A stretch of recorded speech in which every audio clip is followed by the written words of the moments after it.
1945. Depuis le lancement de la COP28 à Dubaï, les négociations se sont axées sur l'accord de Paris de 2015, adopté par 200 États. Il fixait pour objectif de limiter le réchauffement climatique bien en dessous de 2 degrés et, si possible, 1,5 degré. Le ministre de l'Environnement de la République du Congo, Arlette Soudan-Nono, milite dans ce sens. Elle fait des annonces responsables pour la préservation des écosystèmes forestiers et de biodiversité du bassin du Congo, véritable rempart pour l'atténuation du réchauffement climatique. Le rendez-vous de Dubaï constitue donc une étape majeure.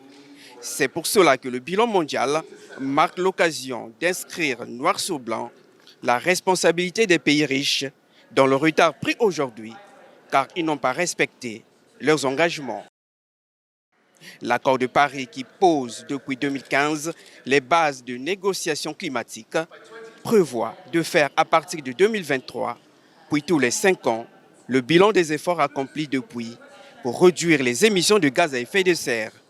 La question est loin d'être résolue. La République du Congo, aux côtés des pays des 3 bassins, considère que les pays développés doivent urgemment respecter leurs engagements à fournir une aide publique au développement équivalente à 0,7% de leur revenu national brut et fournir 100 milliards de dollars par an pour le financement de la lutte contre le changement climatique. Des tonnes de papier, de papier, mais il n'y a rien de concret.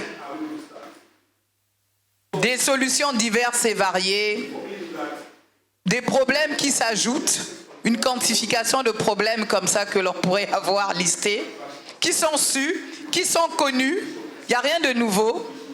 On dit ça simplement autrement, on crée des nouveaux concepts, on ne respecte aucun des engagements pris.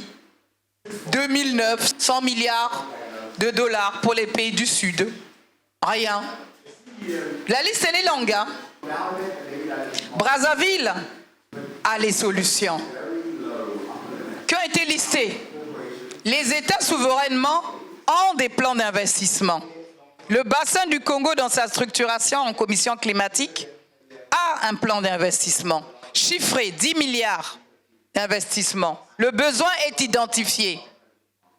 Il y a une banque multilatérale de développement qui abrite les fonds, qui en gère les fonds, qui rend bancables les projets. Mais pourquoi on ne finance pas les projets qui sont la solution de l'équilibre? Puisque le bassin du Congo, c'est 3 à 4 années, que rappelle le GIEC, d'émissions de gaz à effet de serre. Arlette Soudan-Nono annonce la tenue en septembre prochain à Brazzaville d'une table ronde des bailleurs des fonds. Objectif, lever les fonds afin de financer des projets de préservation de la planète. Une initiative soutenue par l'Union internationale pour la conservation de la nature. 1945.